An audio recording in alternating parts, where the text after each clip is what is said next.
Morning, can you hear me?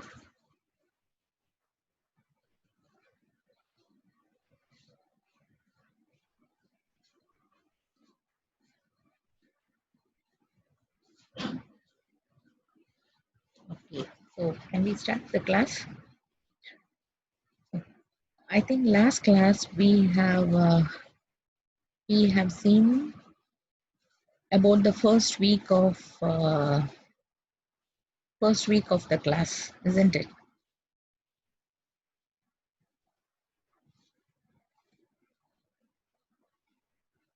Do you remember? Like last class, we saw till the first week.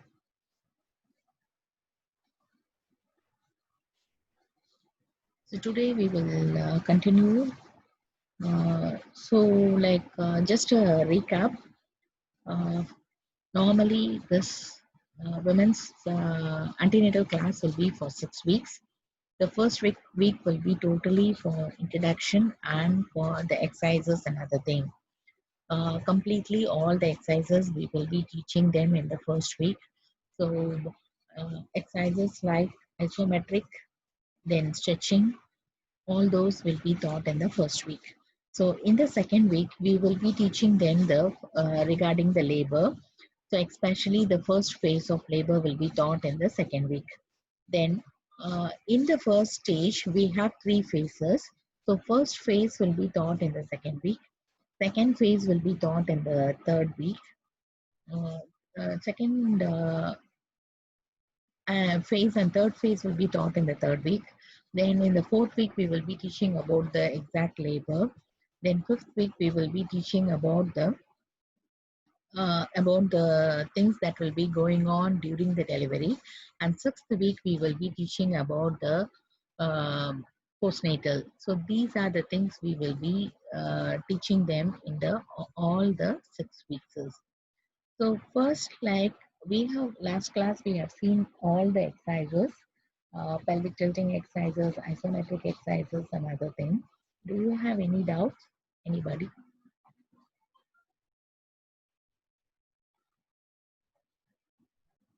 Do anyone have any doubt?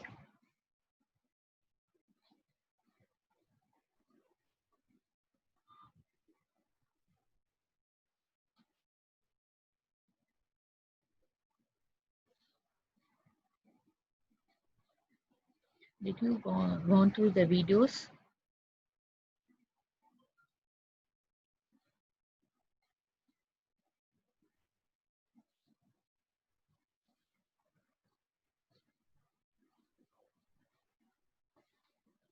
Reply me something.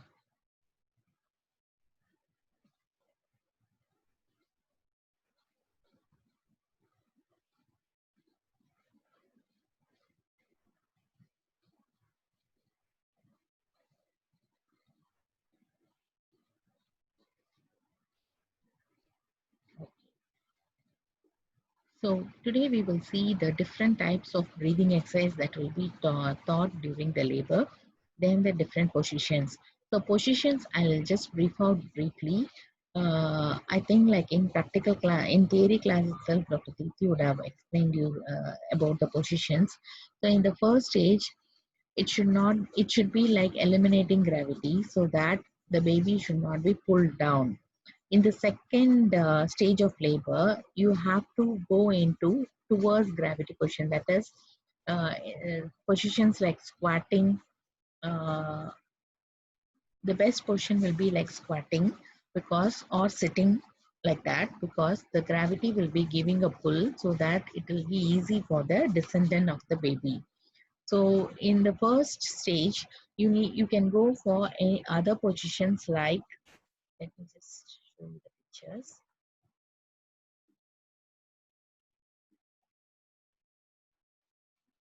So these are the positions you will be going in the first stage. It will be eliminating gravity positions. And in the second stage, if you see, you will be going towards the gravity positions like this, squatting, sitting. This is also sitting. So this is squatting, squatting. semi-squatting, squatting. So all these positions will, in this position, the gravity will give a pull so that the baby will be descending down easily. Okay, so in the third stage, it is a passive stage where it will be where you don't need to do anything. Automatically, it will be it's a like passive. Everything will be just coming out passively. Okay, so this will be the regarding the positions. So regarding the breathing exercise, you have different types of breathing exercise. So the first breathing exercise will be your focused breathing, where you will be focusing on a particular object and you will be asked to do normal breathing. So the focusing is to eliminate you or to divert you from the particular pain or anything, because normally whenever you have any pain, you will be concentrating on the pain and you will try to breath hold. So during labor, we should avoid all these things. That's why they ask you to focus on any other object or any other things, so that you get deviated from the pain and you don't go for breath holding. So that is the first phase breathing. That is your focus breathing. So you can see here, you will be doing a cleansing breathing at the initial stage of your pain and at the end stage of your pain, and in between you will be doing a normal breathing pattern without any breath hold. I'll show you the video so that you will be understanding this more. Then in the second stage you have to do for, again this is also same your focused breathing, but instead of since you have more pain, the intensity of the pain will be more. You can breathe, or you can make some sounds so that the mother will be easing out of the pain. Okay, so this is just like doing a he he sound or ha ha sound at the end of the breathing in and breathing out. So this is like you have two things to do here. One is you have to prevent breath holding. Another one is you have to prevent hyperventilation. So this he he ha ha is done so that you elongate your breathing in and breathing out. So the normal psychology of a person whenever they have pain is they will be trying to do increased number of breaths, as well as they will try to hold the breath. So these two things we have to avoid during the labor. So for that only, we are asking them to increase the vocal or add on a vocal. Like whenever they breathe in, they have to do a he. With the sound of a he, they have to breathe in, and when with the sound of ha ha, they have to breathe out.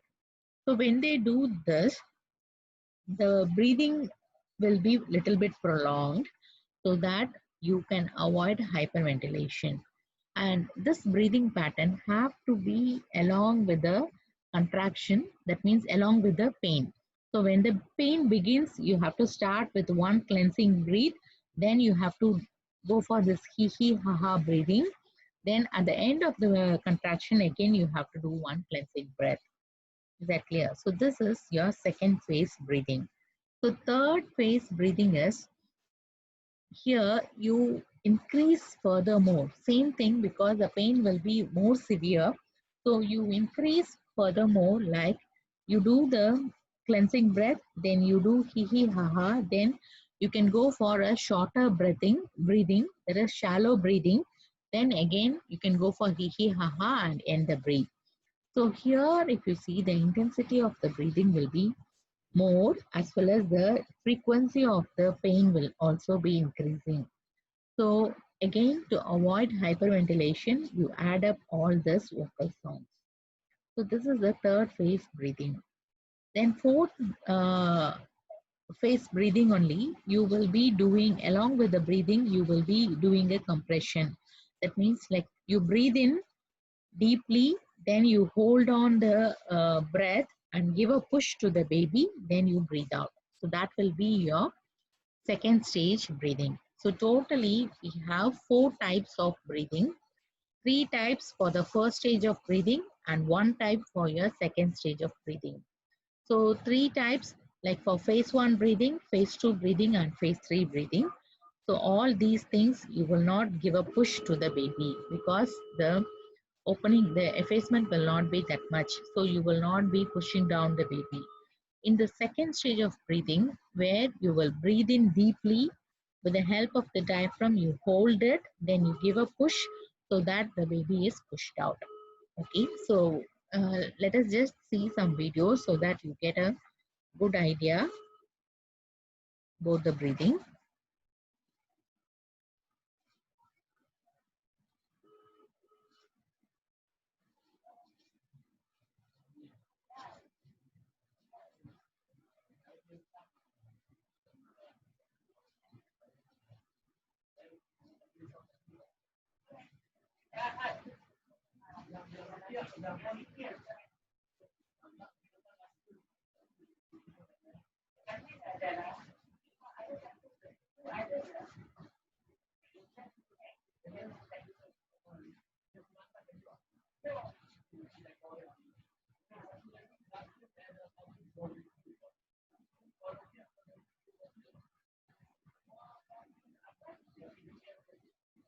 Can you hear it clearly?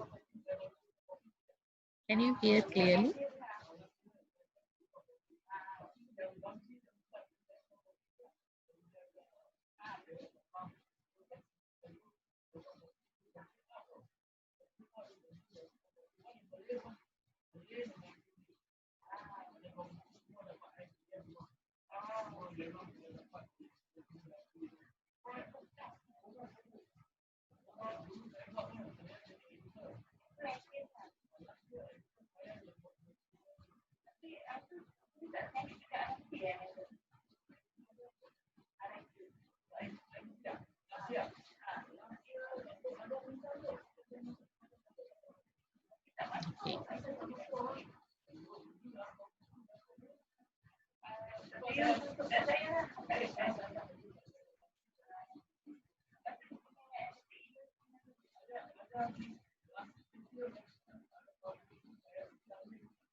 breathing in response to pain is to picturing anything like you've seen in TV shows or in movies. She's probably hyperventilating or she's holding her breath completely, which are two breathing techniques you really want to try to avoid during labor. So in this video, I want to show you breathing techniques that are going to take you from the beginning of your labor all the way to the end of labor. Correct breathing during labor is one of the best tools that you can use in order to practice labor. Breathing is so automatic, often I don't even think about it during in labor.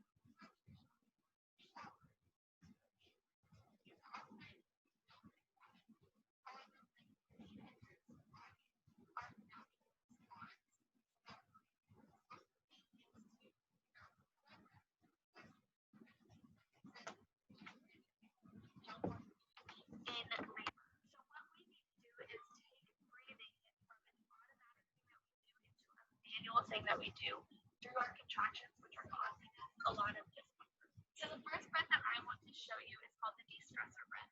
And you can start it in early labor, through active labor, and even in a transition. And basically what it is a breath that makes good stress and helps you relax.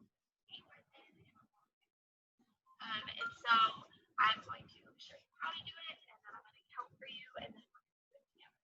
So I'm going to put my hands on my tummy, and the reason that I'm doing that is to remind myself to fill up my tummy with air. It's important to my energy to where my baby is. When you're in labor, that's where your baby is, that's where your contractions are happening, so that's where you want to focus your breath and energy.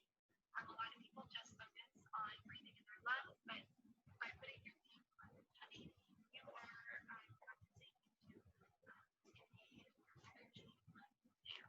So our hands are on our tummy, and as we breathe in, I want you to expand your tummy like a balloon. You're going to breathe in for 4 to 6 seconds and exhale for 6 to 8. And the reason why I give you that little bit of time is because some women aren't as comfortable doing it as long or as short as others. So just do what's comfortable for you. We are going to practice.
Stop sharing my lamp for me.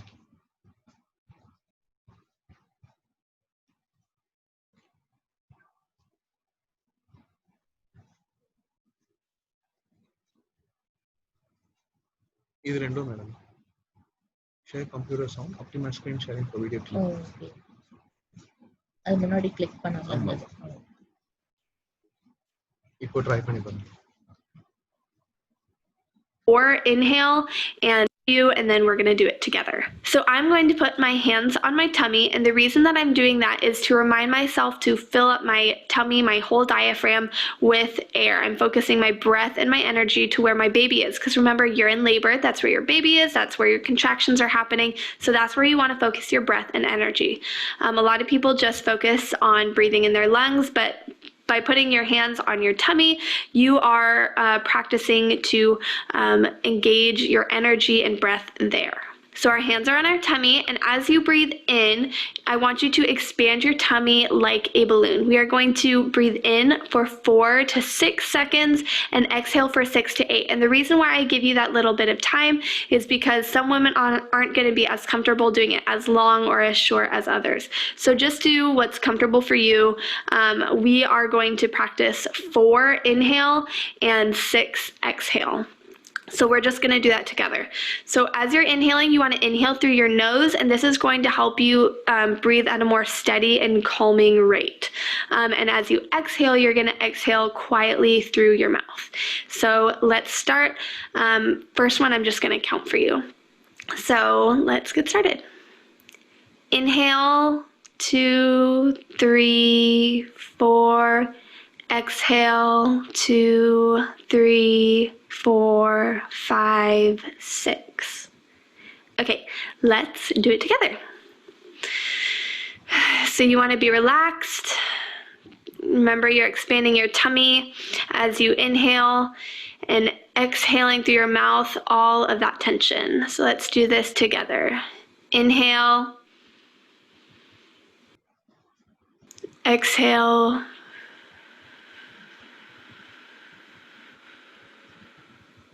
Inhale. Exhale.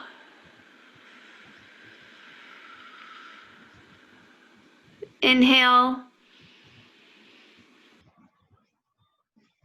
Exhale.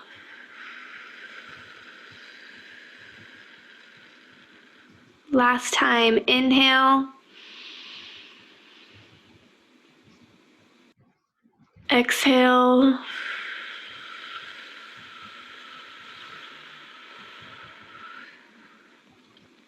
Awesome. If you notice, we did that breathing exercise 4 times in a row, and the reason why we do that is because doing it 4 times is going to help you get through those contractions, which are lasting about 45 to 60 seconds during that active stage of labor. And so doing it for that amount of time, like doing the breathing for that amount of time, is going to get you from beginning at least towards the end of the contraction as the pain is going down. So you have made it out of active labor and you are now in transition. And transition is the hardest part of labor, but it's also the shortest. So your contractions are about 60 to 90 seconds long and are 2 minutes apart. So they are coming fast and they are coming hard. And so breathing manually is going to be really, really important for you. Your cervix is doing the last little bit of dilation in order to get to 10 centimeters so you can push that baby out.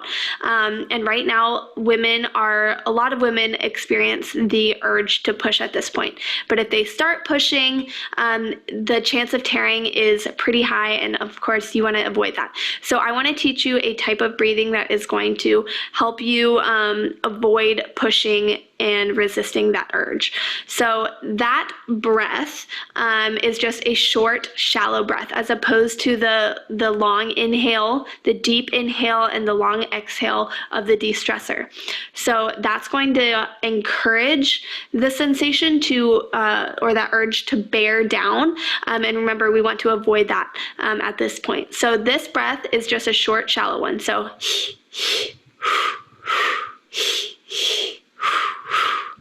So that's the kind of breath that you want to be doing. You might be thinking, that sounds kind of like you're hyperventilating, but it's not. Hyperventilating is like you're taking 2 shallow but purposeful breaths in and 2 shallow but purposeful breaths out. So let's do it again.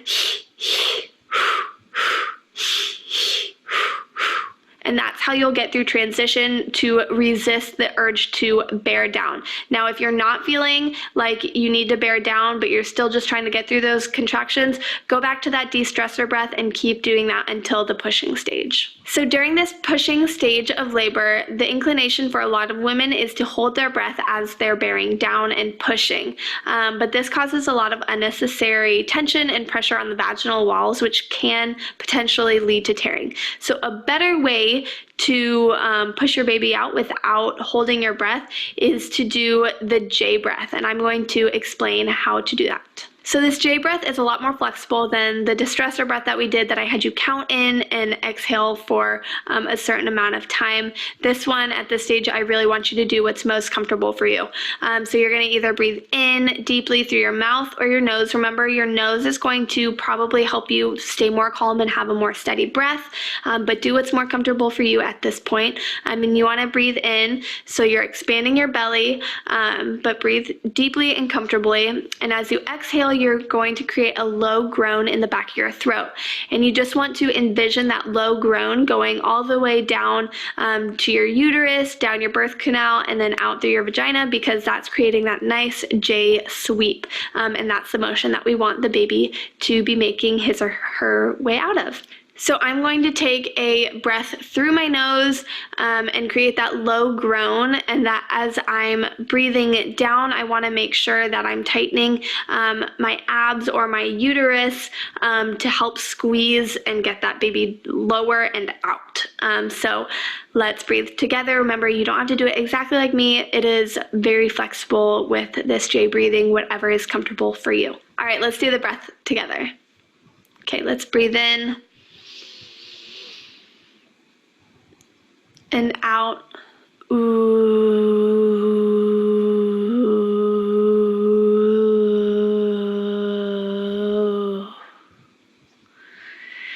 Okay, I know that breath sounded a little bit funny, like I was mooing, but that's a good sound to be making. Remember, I was taking all that energy from the back of my throat and sending it to my baby in my uterus, in the birth canal, and sending it out in that low, deep J breath.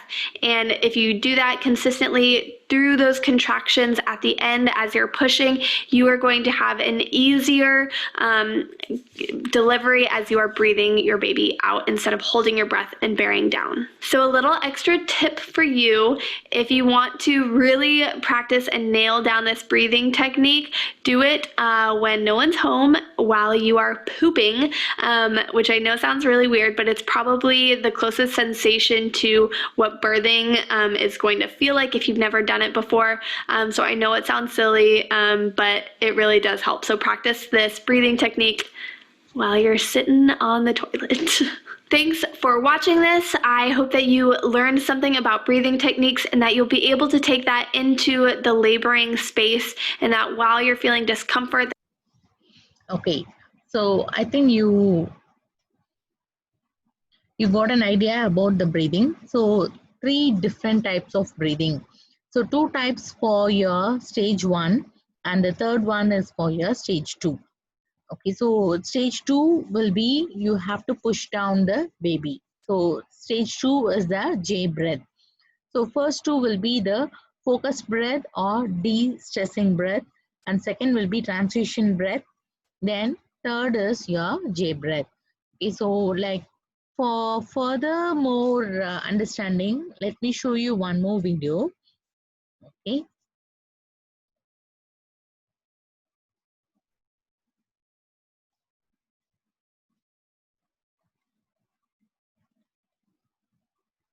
The following video is an education.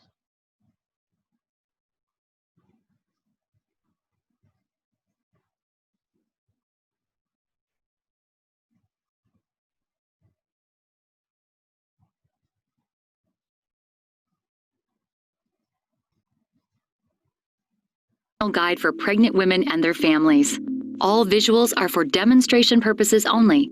Your labor and birth experience may be different. This video is not intended to replace any medical exam or consultation with your doctor or midwife. We recommend that you practice these methods at home to get used to them before going to the hospital in labor.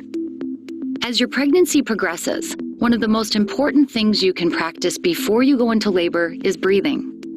Deep, slow, and rhythmic breathing brings oxygen to your muscles and uterus while relieving tension and stress, making each contraction more productive and comfortable. For pregnancy, deep, slow, rhythmic breathing can bring about a sense of calm and peace. With each breath, you should feel safe and supported. Be in the moment. Deep, slow, rhythmic breathing gives you a focal point that takes your mind off your pain or discomfort. It also makes time go by faster. If you feel dizzy or lightheaded, you should begin to breathe from your belly, filling your lungs fully and completely. Do not shorten your breath, as that can lead to hyperventilation. Vocalization is very helpful. Low, guttural sounds are more beneficial for labor than high-pitched sounds.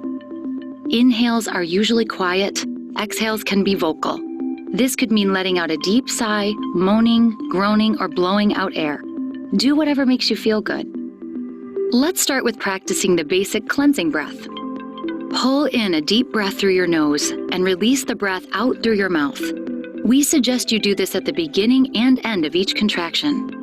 Think of it as a welcoming or signaling breath for your body to release and relax at the beginning of a contraction. And at the end, the cleansing breath releases any remaining tension in your body and indicates the contraction is over. Slow and rhythmic breathing can help you focus during a contraction. Any breathing that becomes rhythmic and slow will help your body relax. Slowly pull in a deep breath from your belly. Your abdomen will rise and fall with each breath. You can even try counting your breaths or adding imagery to them. Another technique might be to shorten your breathing at rib cage level or higher. Pull in a quick, short breath through your nose. When you feel your rib cage expand, immediately release a quick, short breath through your mouth. A modified version of this is to add some light panting at the peak of each contraction, like you're blowing out a candle.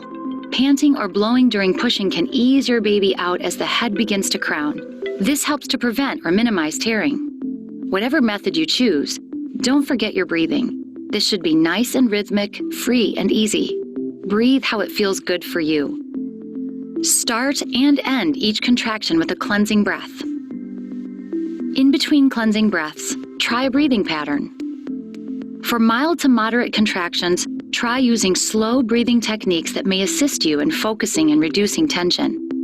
You may need to try several to learn what works best for you.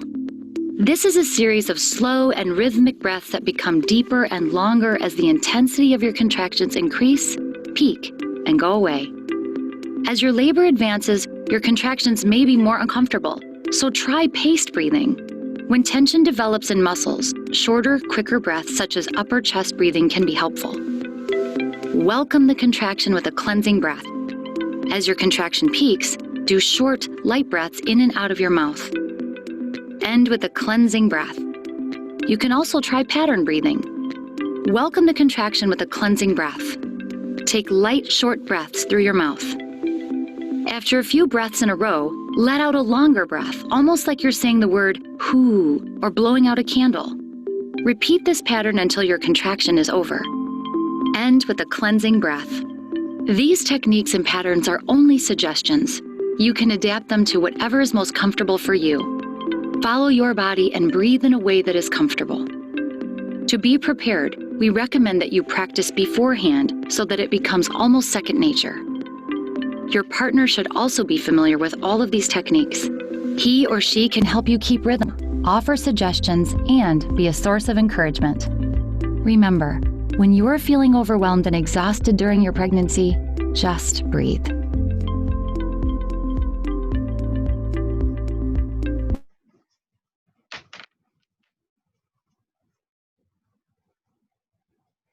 Okay, so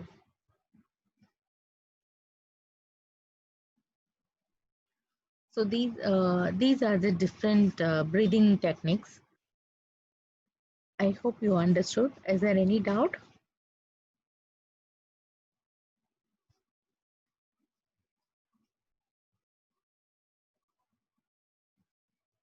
Okay, so now we will go back to the classes. So in the second week, we will be teaching the breathing technique. Then we will be demonstrating them the different positions. Then relaxation technique. So relaxation technique will be our visual imaginary relaxation technique. I think last class I taught you about that. So you can teach them the visual relaxation technique. We can go for any other distraction methods like hearing music, reading, like watching TV, playing cards, like they can go for a shower, they can go for a light meal, they can relax themselves, they can walk around, all those things. So first stage, normally they will be at home, so they will be able to do whatever they like, or they will be able to move around. the pain also will be less, and they will not be in a particular position. So in this, like, you can ask them to go for massage. So normally massage will be stroking at the back. That means like stroking at the lower back. You can ask the partners to stroke at the lower back. So stroking will be from proximal to distal. So like this. Then you can also go for effleurage from down to up. So you can also go for circular kneading. So these are the three techniques you will be doing. So one is stroking, then effleurage, then kneading, circular kneading. So you can use a tennis ball for circular kneading, or you can ask them to do with the hands. So the area will be like here, complete lower back in the first stage. Okay, so in the first stage, you have to concentrate the complete back. Is that clear? Then for other relaxation, they can go for different positions.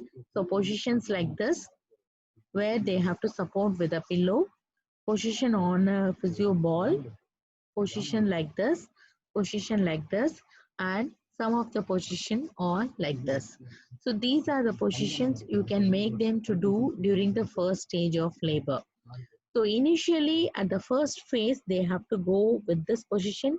In the second and third phase, you can ask them to go in these kind of positions. Okay, so this one you have to teach to the partners also, so that they help them during the labor. So these are the things you have to teach in the in the third week. Okay, so in the fourth week,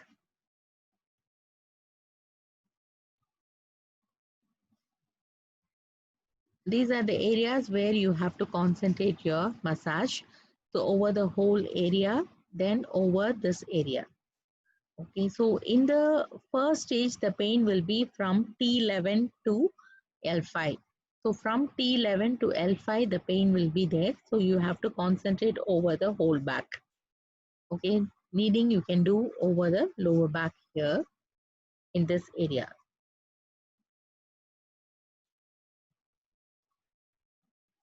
Breathing already we have seen. So these are the things in the third week.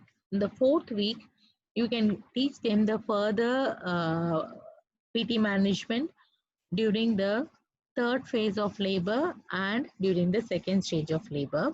Then along with that, you can also teach them about the medical pain relief techniques. So our PT management will be different positions. The position should be towards the gravity. So they can go towards the gravity position so that the gravity will assist them to give a pull. So these are some of the positions which will be easy for them. Then massage will be over the over the L1 to S1 area. Okay, so over the lower back, you have to do the massage. So stroking will be from proximal to distal. Effleurage will be from distal to proximal.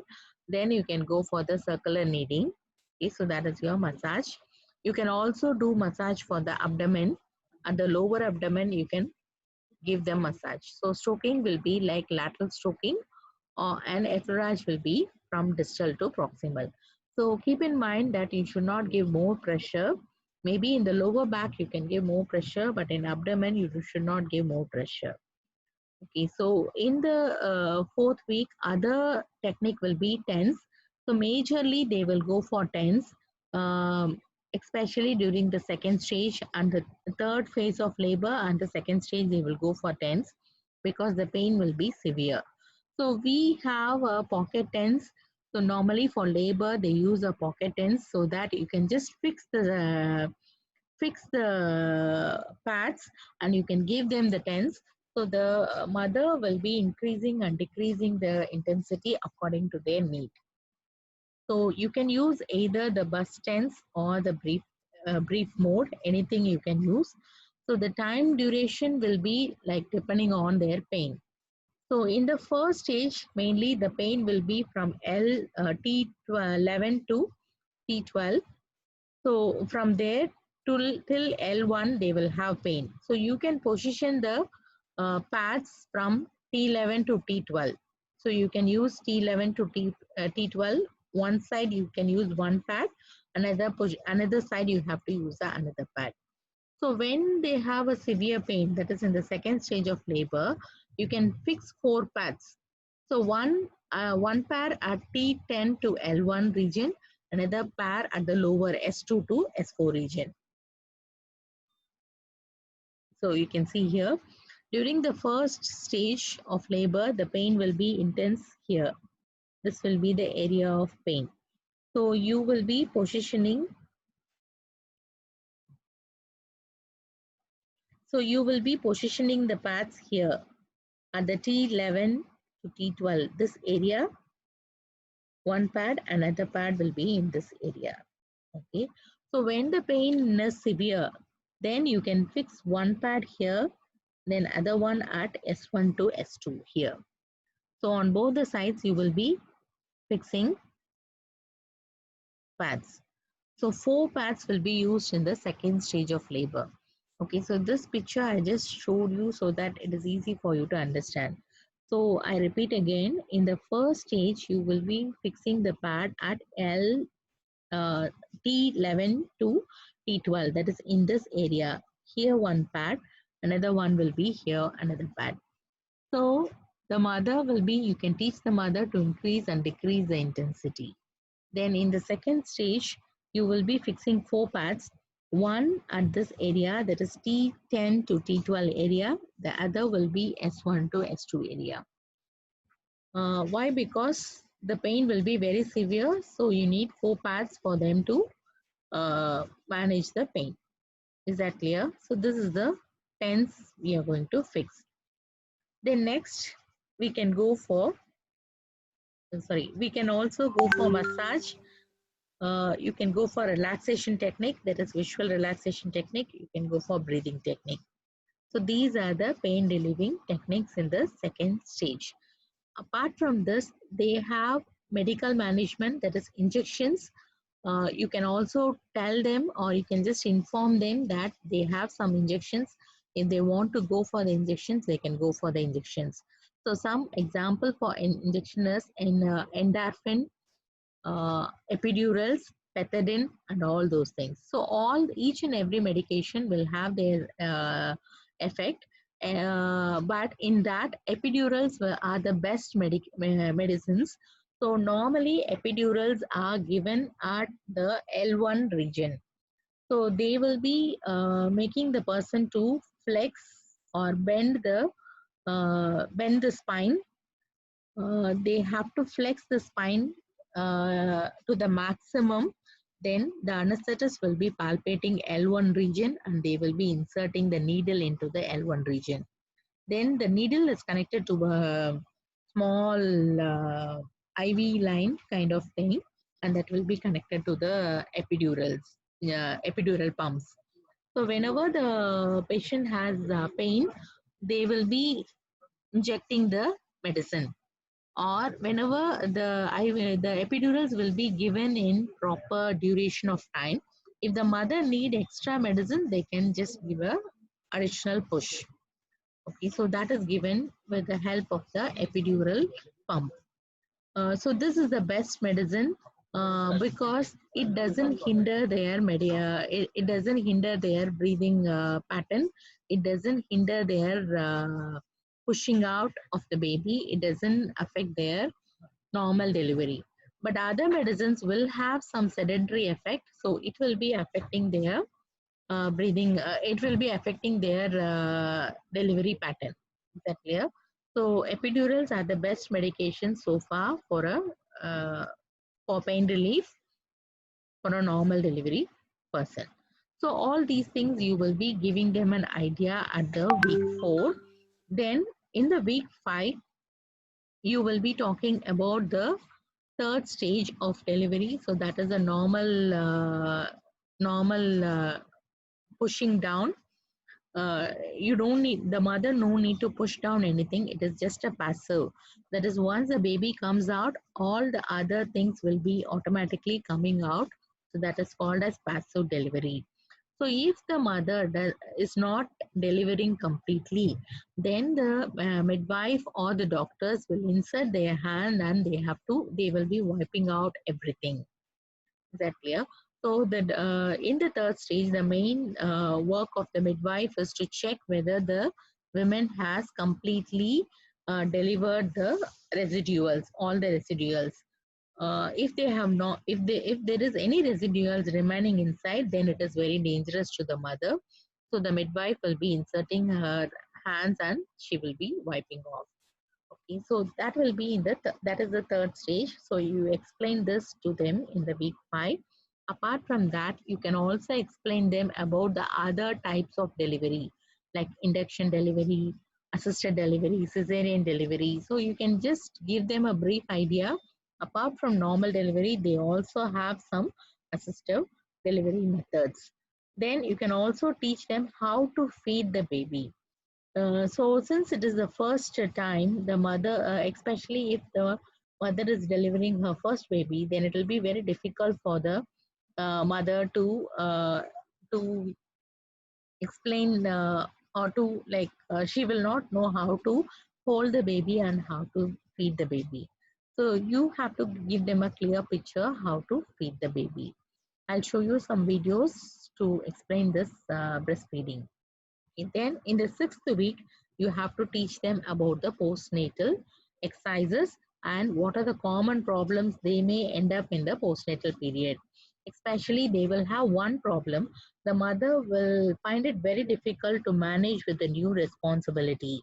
If the partner or the family members are not supportive, then it will be very difficult for the mother to cope up. So the mother has to uh, or you have to give a good briefing to the couples so that the mother will be able to cope up with the problems. Then she also will have some psychological mood swings and other things. So I hope like in theory class you would have had a brief discussion about this. So you have to advise the couples that definitely it is going to be little tougher time, especially for 24 hours or like especially for 2 3 days. The baby also will be a little bit cranky because she is getting adjusted to the new environment. And the mother also is getting adjusted to the new environment. So if everything goes on smoothly, then they will not have any issues. But if the baby is having some problem and the baby is keep on crying, if the mother is not getting proper breast milk, so all these will end up in a lot of trouble to the mother. So sometimes the mother, if she doesn't have a proper support, then she might find it very difficult, and she might end up in depression and other things. So sometimes this depression will be very severe in such a way that the mother will try to kill the baby also. So you have to explain all these things to the couple so that the family is so supportive to the mother and they will be able to manage the situation. Is that clear?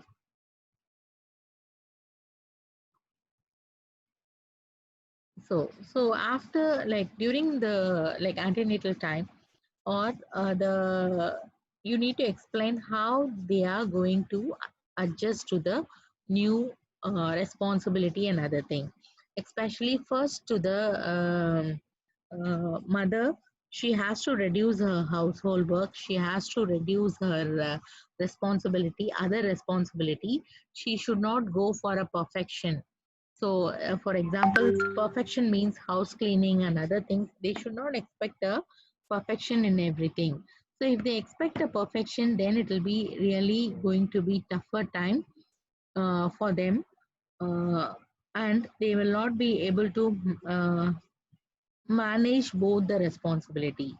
Okay, uh, so you make the couples understand how it is going to be in the after the delivery, so that they get ready during the antenatal time itself. Then especially the mother has to wear a good supportive brassiere so that it is easy for them to feed the baby as well as it is easy for them to support the upper body.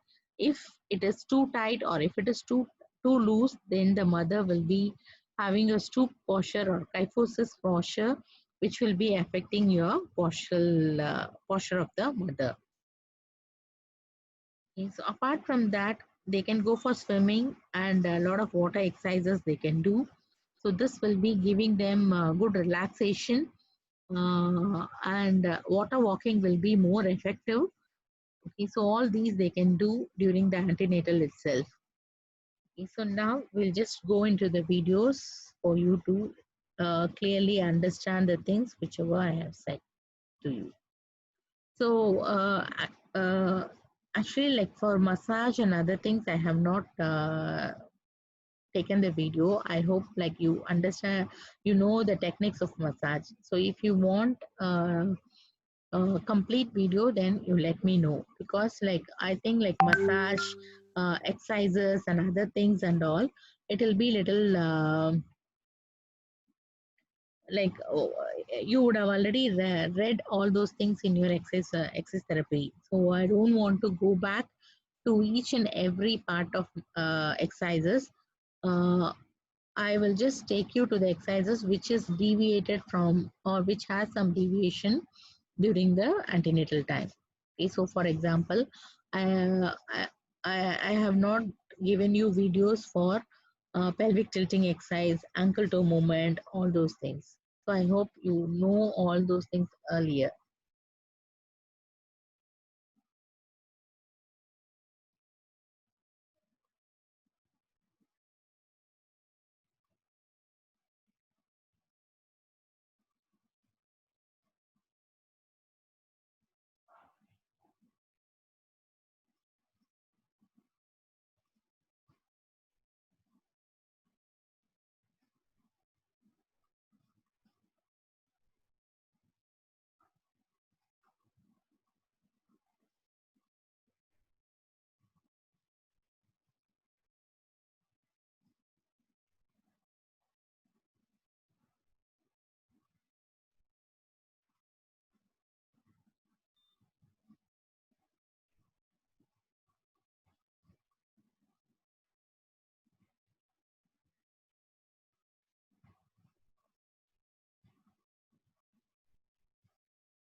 Okay, so see, like there are, I have attached all the videos.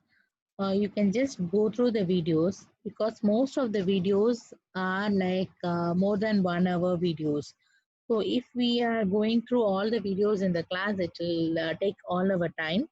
So I'll just show you whichever part I want to explain. Is that clear? So you better watch all the videos completely. Then we can have a discussion after, maybe we can have a discussion in the next class about if you have any doubts or any other thing. Okay. So because like I have given some antenatal, real antenatal class videos. So each class is going for 1 hour. So if I show you all the videos, then we need more time. So you just go through the videos, then I'll give you some case scenario, then we can have a discussion about that alone. That clear? Now you can just see how, like about the stages of labor. That would be crazy, so just write them down when you need to.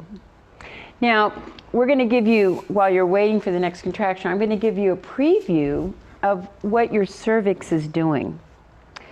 Because I found a lot of women, they say what helps them in labor is they visualize the cervix kind of melting and kind of opening a little bit with each contraction.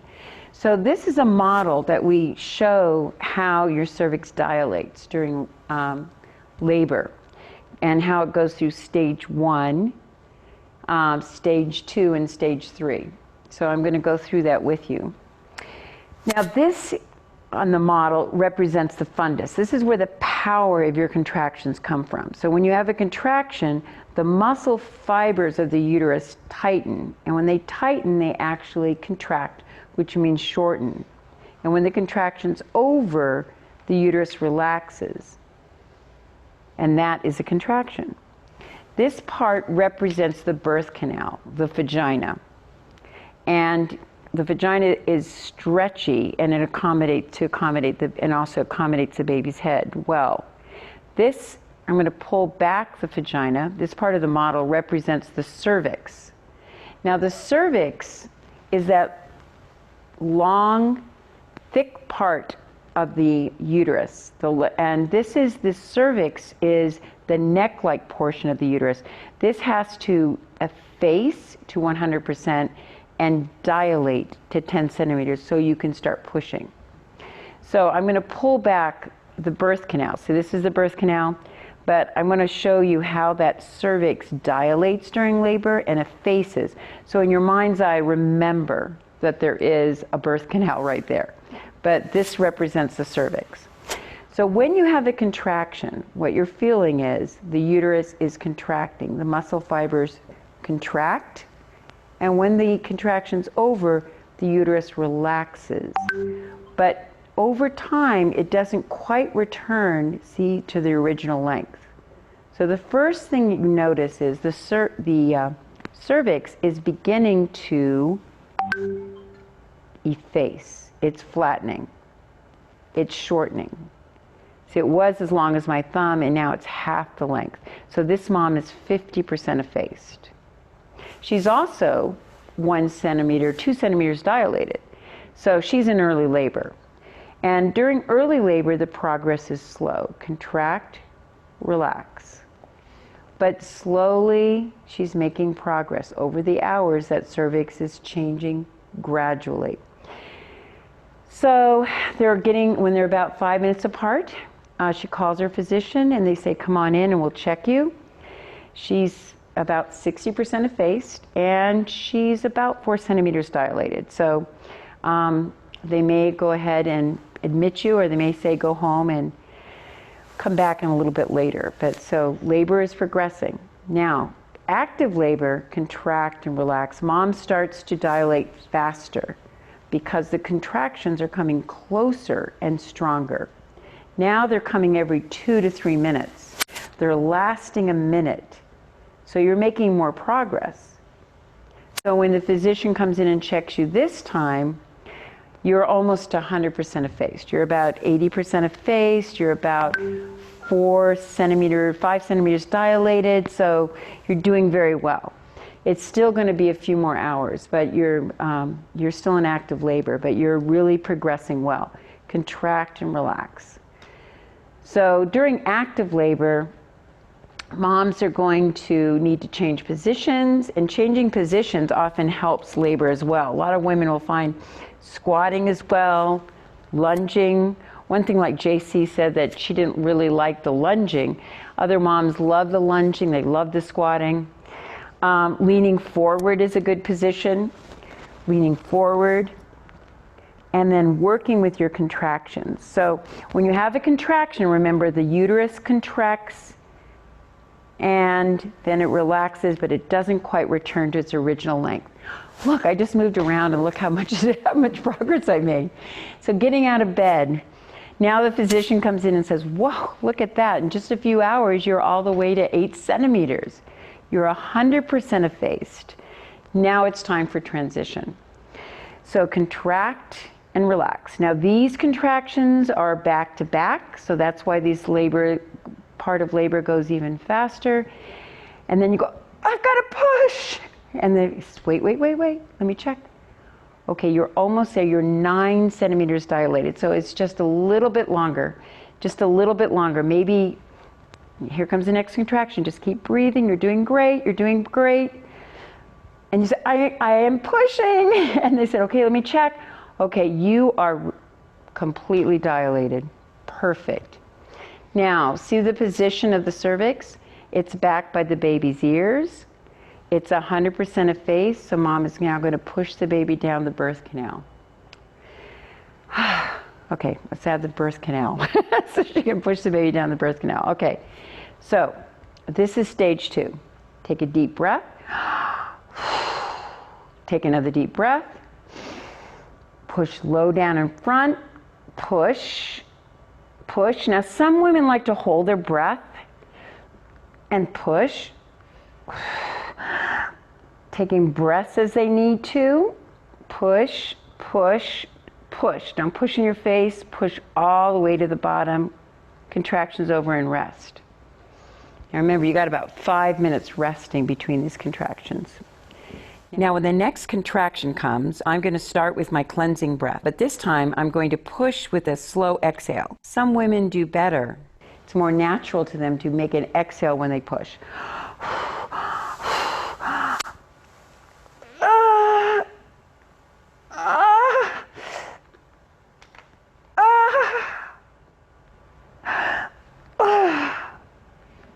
Contractions over and rest. Okay. Now I'm shortening these contractions because they would be about 60 seconds. But whoa, look at that. I can see the baby's head.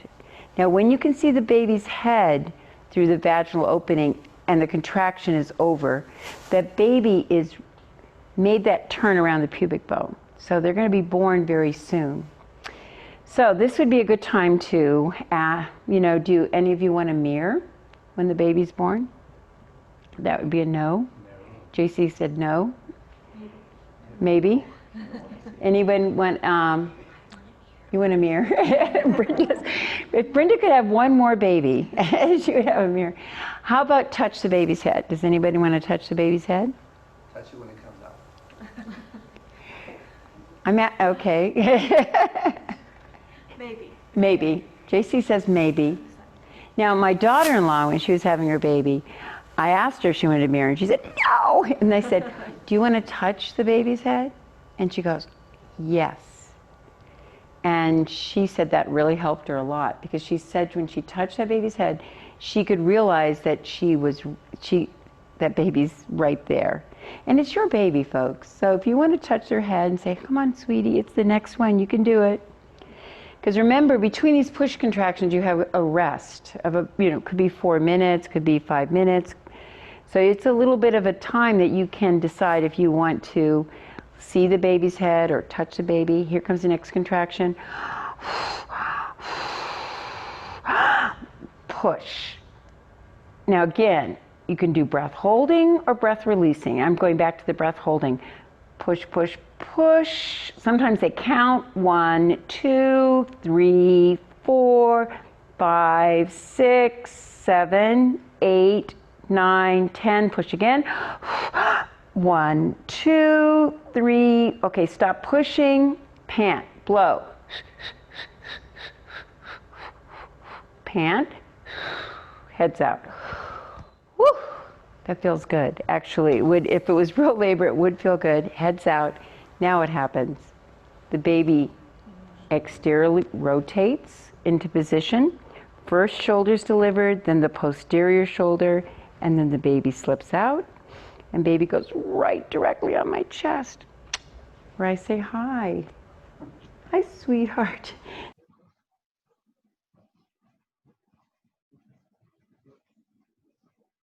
Okay, so like this is about the antenatal. Okay, so I'll just brief out a little bit. In short, so you will have a 6 weeks of class. So the class is divided into divided like first week will be introduction, and you will be giving a lot of exercises and stretching exercises, strengthening as well as stretching exercises. From the second week, you will be teaching them what will happen during the labor. So second week will be first phase of labor, first stage. Third week will be second phase of labor and the second stage of labor. Fourth week will be the labor and the immediate labor and the medical aids or medical management for pain relieving. Fifth week will be the postnatal, or you can say what are the additional different types of labor they can choose or they can go, and what will happen immediately the labor, all those things in the fifth week. And the sixth week will be the completely postnatal. So this is how it goes. So you need to give them a clear picture what will be happening, so that they will be practicing it at home in the antenatal time, and during the labor it will be more easy for them to do. So directly if you go and teach during the labor, they may not find it easy, because they might find it very difficult for them to manage the things. So you need to teach them in the antenatal and let them practice, and let them practice as a couple. Then you can go to the then they can practice during the labor. So the PT management during the labor will be, first thing is different types of breathing technique, different positions, then relaxation technique. So relaxation technique will be visual imaginary relaxation technique. Then massage. So massage you will be using stroking, effleurage and circular kneading. Then tense. So tense depends on the stage of labor. You can position them the tense. Okay, so as a PT, these are the things we are going to do during the labor. Is that clear? Apart from that, you can also give them ideas about the medical management regarding the pain relieving techniques, regarding the different types of labor and other things. Okay, so I hope you got a idea about the antenatal classes. Please go through all the videos. Then I'll send you one. I'll send you some case scenarios. Go through those things. Then we'll have a discussion in the next class about the antenatal and other thing. Okay. Then we will be still having postnatal, then stress incontinence and gynecological. So hardly we'll be able to complete the portion within 4 to 5 classes. Is that clear? Okay. So if you want any more further details about the exercises, for example, I have not given you videos for many of the exercises, individual exercises. So if you want further exercises, videos on that, you just send me a WhatsApp message so that I can send you the videos. Why I have not sent you videos means most of the exercises are already like known thing, like an ankle toe movement, pelvic tilting exercise, pelvic bridging, abdominal exercises, all these things like you have already learned. That's why I have not sent you video.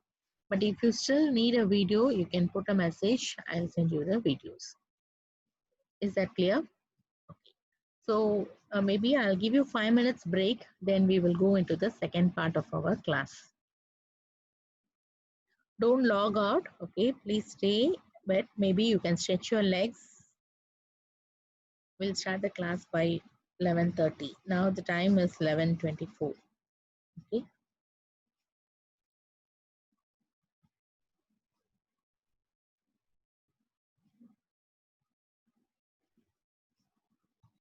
Good afternoon.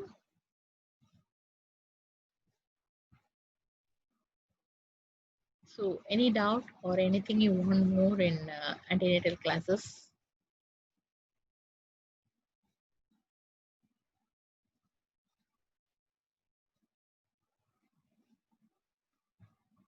Students, are you there?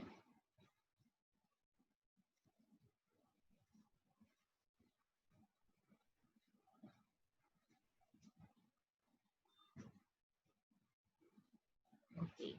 So any doubt in antenatal classes? See, since it is online classes, you have to give us the feedback. Otherwise, we will not know. Okay, so we will think that you understood everything and we will just keep going.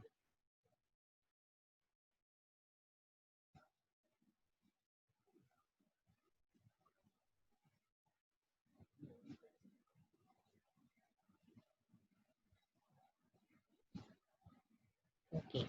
So the second thing is like we will see what are the PT management for pregnancy relieving discomfort. So as you know, during pregnancy is a physiological changes, and because of this physiological changes, the mother will definitely have some discomforts. So we have there are a lot of discomforts, but we don't say that everything will be present in a particular mother. So there may be a few of the discomforts. So like as a PT, we will be able to reduce their discomforts. So we will see those things. So I'm not going in depth in the theory aspect. So already she would have taught you. I'll just brush up and I'll go into the practical aspects. Okay, so first major discomfort will be low back pain. And the reason for this low back pain is hormonal changes, joint laxity, muscle laxity, and postural change, shift in the COG. So all these things like the reasons and other thing you would have learned in your theory. So these are the reasons for the low back pain. So as a PT, what we can do? First thing is we have to try to prevent the low back pain. So how to prevent the low back pain? Create them the awareness. So in the antenatal class, you have to create them the awareness regarding the postural change they are going to have.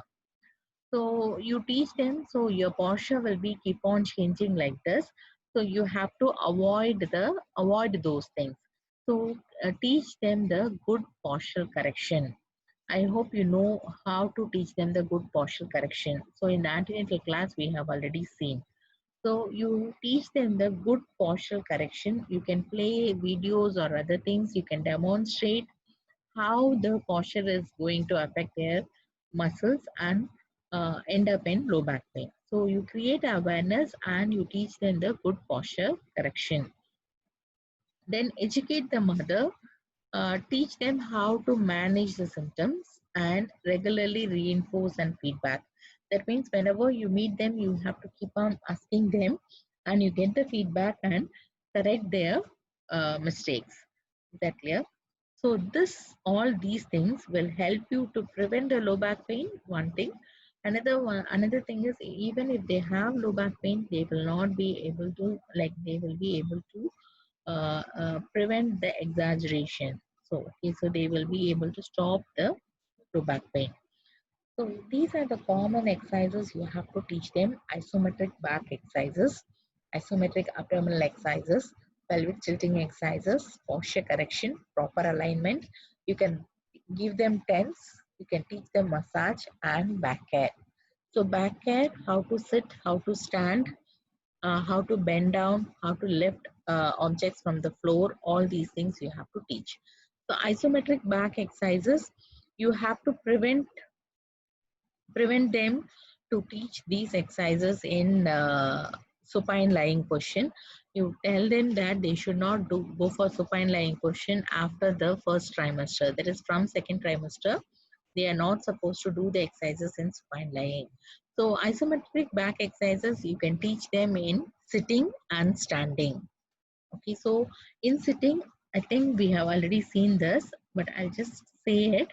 So in sitting, you can ask them to keep a hand or a pillow under the lower back and ask them to give a push over the hand or the pillow. So in sitting, they can do. In standing near the wall, they can do it. Then isometric abdomen exercise also they can do in standing. Then pelvic tilting exercises in sitting, standing, in over a physio ball or in a quadripod position, that is cat camel exercises, you can teach them. Then you can teach them posture correction, proper alignment. Okay, so tense, you can place the tense over the area wherever they have pain.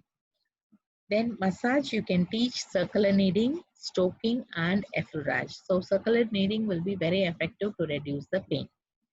Okay, so back pain, you can teach them how to turn in the bed, how to sit in the bed, how to stand, how to bend down, how to lift objects, all these things you have to teach. So I'm not going in detail because already in antenatal classes we have seen all these things. Is that clear? So the next is sacroiliac joint dysfunction. So this is because of the joint laxity. So because of the joint laxity, due to the hormonal influence, the joints will become loose and the SI joint will not have any movement, but during pregnancy, they will have movement. So because of that, they will have the irregular, like they will not be the joint will move and they will either hyper go for overriding or underriding. So this will lead to pain. So for this, we have something called gapping technique. So let me explain this gapping technique through videos. Okay, just listen to the videos.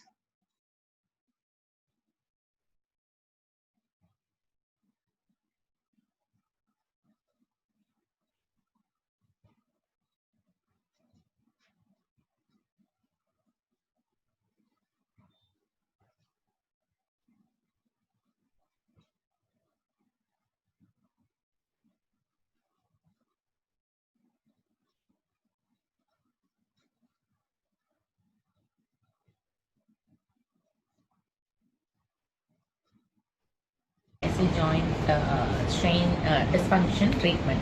So this is called a gapping technique, which is normally performed for pregnant women.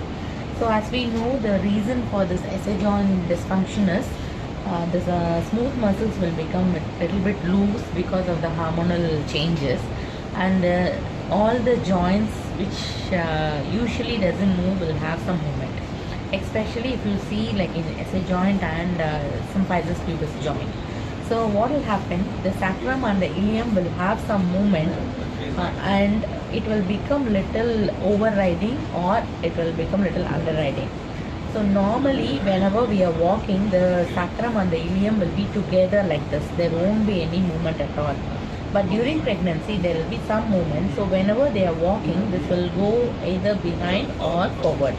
So this will lead to this overriding and underlining, which is the main reason for the pain during the pregnancy. So this gapping technique will help you to realign the joint. So what will do, whatever movement you are giving to the pelvis, so this will help you to realign the overriding or underriding of the sacrum. So this is what we are going to do it. So in this, like we have nearly 6 techniques. So 4 are movement technique and 2 will be positioning, that is done by the mother herself. So another one point what you have to emphasize is they should not be doing this movement so often, because already the joints will be little loose. So if they keep on doing this movement frequently, this may lead to some other issues. So advise them to do only once or twice in a day. Okay, so now we will see the technique. So the position of the patient will be in supine lying. Of course, supine lying is contraindicated during pregnancy, but only for this movement we are going to position the mother in supine lying. So in supine lying, you have to stand, that is the therapist have to stand at the near to the joint affected. So that means like if right side is affected, you need to stand at the right side. So stand at the right side, then you have to hold the leg. One hand will be under the knee, another hand will be under the leg. So hold the leg like this, then you have to flex it in such a way that it is coming towards the shoulder. So flex as much as possible towards the shoulder of the opposite leg. So if the pain is in the right side, then you have to bend the leg and bring the knee towards the left shoulder. Okay, so by cupping, you bring the leg towards the left shoulder, then you have to extend. So this is one movement you are going to do. So you need to bring towards the left side, then bring back, then again bend and bring towards the right side. Okay, then bring back. So whenever you are bringing the knee will be going towards the shoulder and the heel will be going towards the groin. Okay, so you have to see to that. So one hand you need to cup under the heel and the cupped hand will be going towards the groin. So this is the first technique. So second technique, again you position the patient in supine lying, then you have to tangle the leg under the lateral aspect of the other leg. So you need to tangle the leg under the lateral aspect of the other leg. Then you have to stabilize the affected side shoulder. So right side, if it is affected, you have to stabilize the affected side shoulder. Then you have to do this movement, rocking movement. So here you are just doing a rocking movement here, just to. This will help you to reduce the malalignment. Okay, so this is the rocking movement. So this is the second technique. So third technique is where you need to again position the patient in supine lying. Then you have to just lift the leg, flex 30 degrees and abduct 30 degrees. Okay, so hold the leg in such a way that it is 30-degree flexed and 30-degree abducted. So in this position, you have to just give a traction. So you can also have one assistant just to stabilize the pelvis. So you have to be aware that you are treating a pregnant mother. So don't give too much stabilization. It is just to stabilize the pelvis along with the table. Okay, then you will just give a traction. So this traction movement will help you to align the joint. Is that clear? So this is your third technique. Then fourth technique is in sitting or standing. So in sitting or standing, so I can demonstrate myself. In sitting or standing, you just ask the person to keep the leg over the table. So this is in standing. So in standing, ask them to keep the leg flexed over the table or a chair. Then do a rocking movement. Okay, so this also will help you to realign the joint. So this is in standing. In sitting, you can ask them to keep the affected leg on. Are you developing any symptoms, Shuki? You mentioned something we didn't get you.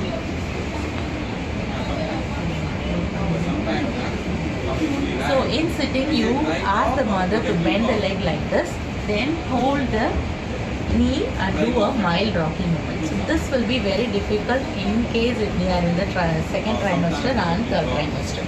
So better you can do in standing for second trimester and third trimester mother.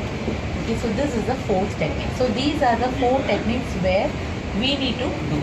Then other two positions the mother herself will be able to perform it. So for that, one is in supine lying. So in supine lying, ask the mother to tangle the leg over the other side. So she can twist the lower part, that is lower limb, and just keep the leg below the other leg. So the lower leg should be completely turned or it should be twisted towards the other side. The upper body has to be on the bed straight. So in this position, she can lie down for 20 to 30 minutes. So this again will realign the joint. So this is first position. So the second position is in supine lying, she can bend the hip and knee to 90 degrees. So you can keep a stool here and you can just position the limb for 20 to 30 minutes in this 90 degree position. So hip 90 degrees and knee 90. So this also will help them to realign the joint. So these are the techniques. So you need to be very strictly informing the mother that they should not do this more than once or twice in a day. Exactly. Thank you.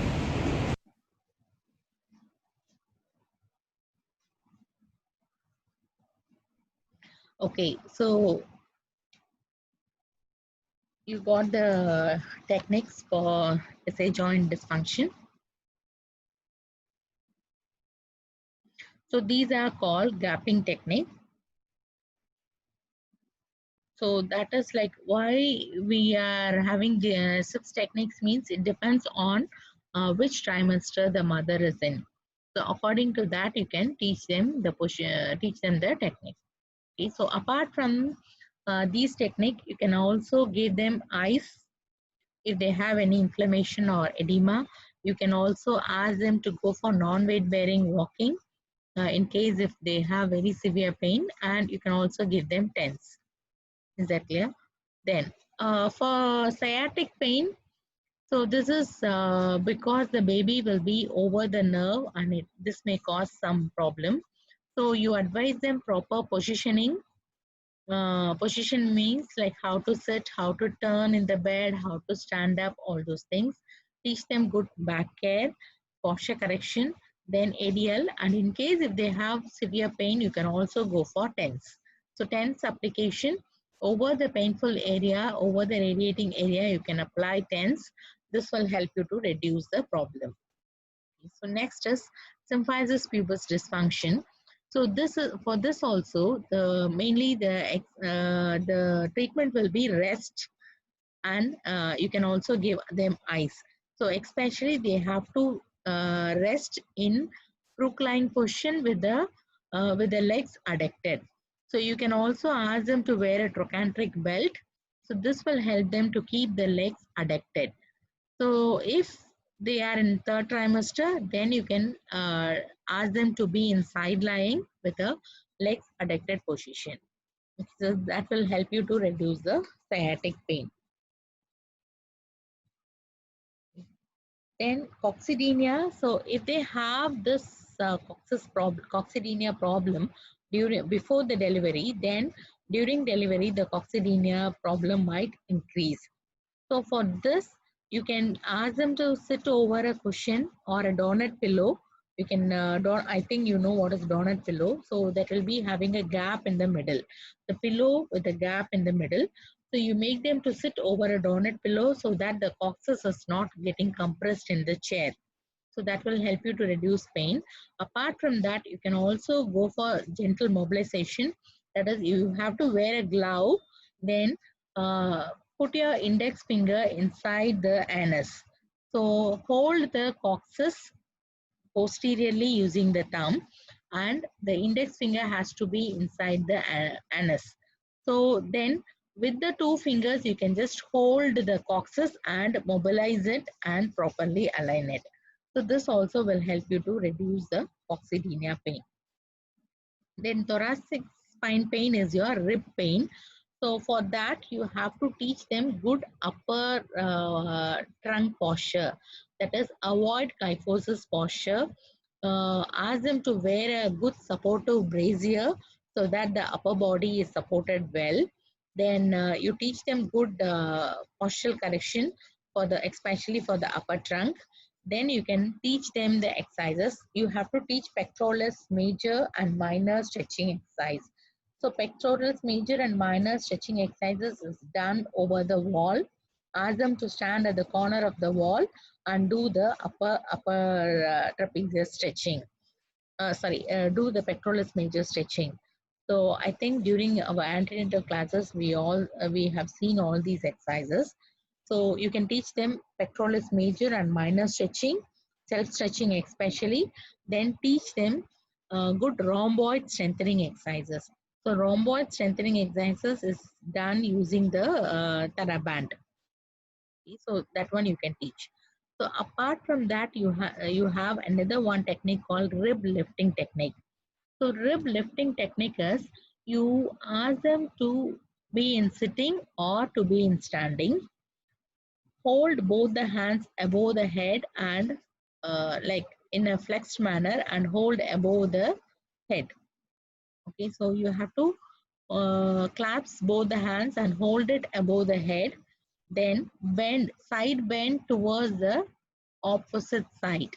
That means if the pain is over the left side rib, then you have to sit, hold the hands above the table, then side bend towards the right side. So this will help you to relieve the pain over the left side. Is that clear? So you can just imagine, sit in a chair, hold the hands above the head, hold together, then side bend on the opposite side. So this will help you to uh, reduce the compression over the affected side. Okay, so apart from that, you can also give hot water or ice pack. Then other techniques, other problems will be nerve compression problem like carpal tunnel syndrome, brachyalgia, brachial plexus pain, myalgia parasitica, posterior tibial nerve compression. So all these are due to nerve compression. So maybe if they have swelling over the hands or over the limbs, the swelling will lead to abnormal posture, and this swelling will compress the nerve, and the abnormal posture also will pull the nerve. This will lead to these problems like carpal tunnel syndrome, myalgia parasitica, brachial plexus pain. All these are due to the nerve compression. So to reduce the nerve compression, you have to reduce the swelling. So to reduce the swelling, you have to make them to be in proper, correct the posture. then do ankle toe movement, more ankle toe movement, then hand gripping movement. So ask them to do good wrist exercises and ankle toe movement. So this will reduce the swelling. Once the swelling is reduced, automatically the nerve compression will get resolved. Is that clear? So you can teach them proper posture correction so that uh, they don't go for pulling of the nerves, and they don't go for this particular this nerve tinklingness or like numbness in the nerves or numbness in the hands and legs. All these are because of nerve pulling. So when you do all these, then automatically the swelling will reduce and they will reduce the pain. So for carpal tunnel, you can give ice packs over the hand, over the wrist. This will help you to increase the circulation and reduce the pain. Rest with hand elevated, wrist and hand exercises. If the pain is very severe, then you can give ultrasound. You can also go for the splint like this. So this is the carpal tunnel splint. So this will help you to reduce the swelling and reduce the nerve compression. So for brachial plexus pain, this is because of rounded shoulders and fluid retention. So you correct the posture, then give good posture, pectoralis major and minor self-stretching. This will reduce the posture abnormality.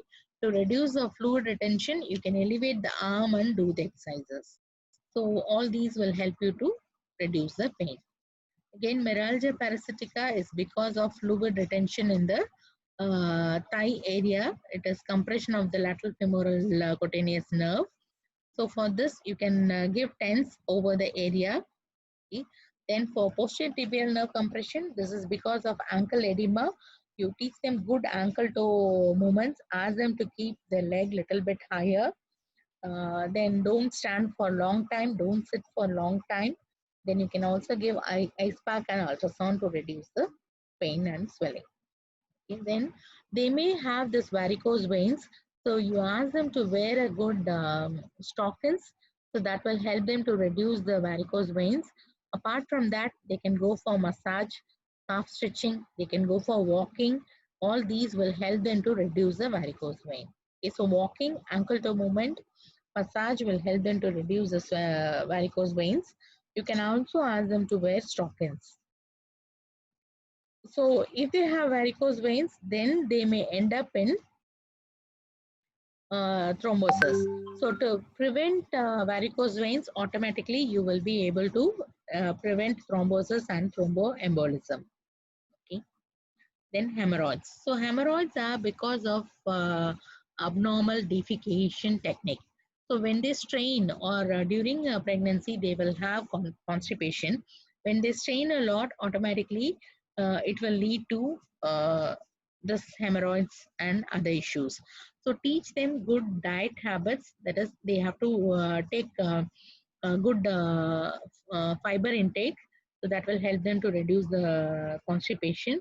They can also go for the proper water intake. You can also teach them good defecation technique. So defecation technique is they should not, they have to flex their hip at 135 degrees. So in normal Western toilet, if you make them to sit, it will be 90-degree flexion. So which will not help you for a proper defecation technique. So they can put a small footstool and they can flex the hip further to 135 degrees. So in this position, they will be able to evacuate properly. Then while sitting, you can ask them to sit over a cushion, especially donut pillows will help them to reduce the problem. Then vulva varicose is varicose veins over the like vulva region. This is again because of constipation, prolonged standing, and because of swelling, over swelling in the legs. So to reduce swelling, you can teach them good ankle toe movement, ankle toe exercises. You can ask them to keep the legs over a stool whenever they are sitting, avoid prolonged standing, avoid constipation, and use a sanitary pad that will give a compression that will reduce the swelling. Then ask them to do frequent pelvic floor exercises. So this frequent pelvic floor exercises will help them to reduce the swelling. Then heartburns, this is because of eating too spicy foods. So whenever they are lying down, they should not lie down flat. Instead, they can go for head rise position. So this will help them to reduce the problem. Okay, insomnia and nightmares, you can teach them good relaxation technique, especially visual imaginary relaxation technique. Ask them to go for a small walk in the evening. Ask them to have a good bath before sleeping. So this will help them to reduce insomnia and nightmares. Morning sickness, anyways, we will not be able to avoid it, but you can use acupressure, that is, give a pressure over the flexicarpi radialis and palmaris, in between the flexicarpi radialis and palmaris longus. At the wrist level, you will be checking radial pulse. So just go little bit middle, that is like you have to go towards your medial side. So at the middle of the forearm, you have to give a mild compression. Hold for 10 to 20 seconds during nauseating feeling. This will reduce their morning sickness. You can also go for TENS if they have very severe morning sickness. But anyways, we will not be able to avoid it. For urge incontinence and stress incontinence, ask them to do good pelvic floor exercises. This will help them to reduce the incontinence problem.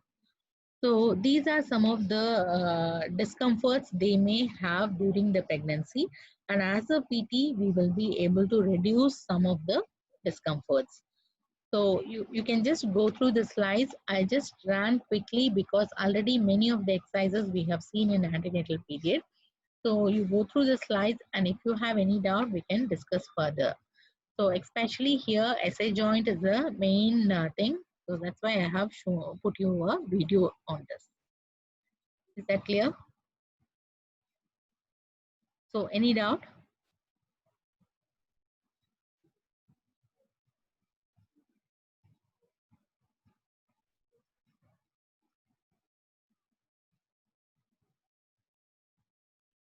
Okay. So if no doubt, then we can wind up.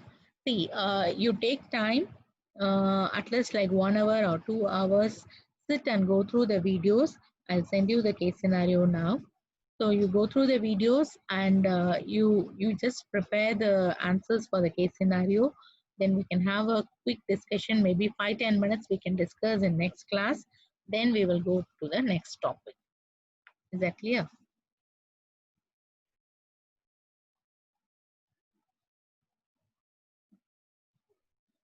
Okay. So, okay. Thank you all.